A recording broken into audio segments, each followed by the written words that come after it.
en direct avec Clotilde Ripouille. Clotilde Ripouille, candidate à l'élection municipale depuis 2007, mais bon, ça, on s'en fout. Non, 2008 en fait, 2008, techniquement.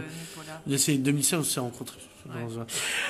Donc, la démocratie, c'est le débat. Et outre le débat qui aura lieu le 23 janvier à 18h30 au cinéma Le Castillet, auquel tous participeront, les 8 candidats, France 3 va faire un débat le 27 février, donc très tardivement, à Montpellier, pour les candidats de Perpignan. Donc, parce que ça sent un peu, on est la colonie, alors on n'a pas le matos sur place. Hein.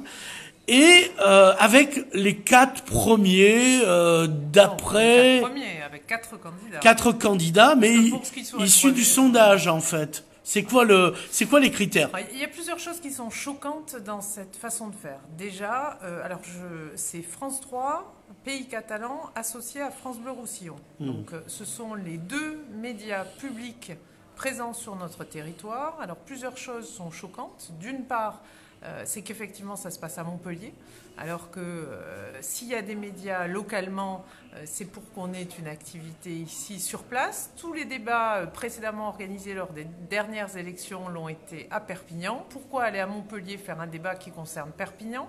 Bon, premier point.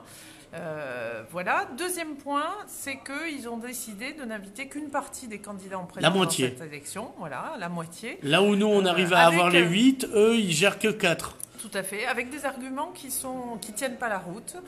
Premier argument, c'est un argument technique, c'est-à-dire que dans la région Occitanie, on n'arriverait pas à organiser des débats de plus de 4 personnes, alors que ça se fait partout ailleurs en France. Alors qu'il avait réussi en 2014. Et que dans les années précédentes, ils y étaient arrivés. Deuxième argument, alors ils disent, on invite les candidats en fonction de différents critères. Premier critère, c'est les élections municipales précédentes. Dans mon cas, ça tombe bien, j'étais 4e. Ouais. Mais non, finalement, non. Parce que pas toi, de toute manière. Voilà. Deuxième critère, il faut un groupe à l'Assemblée nationale. Quel est le rapport entre avec les municipales? Les élections à l'Assemblée nationale et les municipales.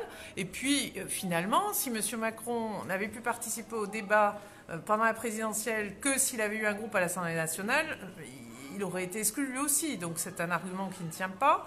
Enfin, dernier argument, c'est en fonction des sondages, mais des sondages qui sont extrêmement discutables, faits sur un tout petit échantillon. 500 le dernier. Voilà, donc pareil, cet argument tient peu.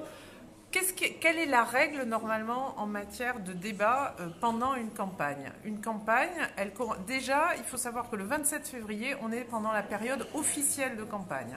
Donc la règle, c'est l'équité entre les candidats. Donc ça veut dire que s'ils n'invitent pas tous les candidats, ils vont devoir compenser leur temps de parole par quelque chose de supplémentaire pour les autres candidats.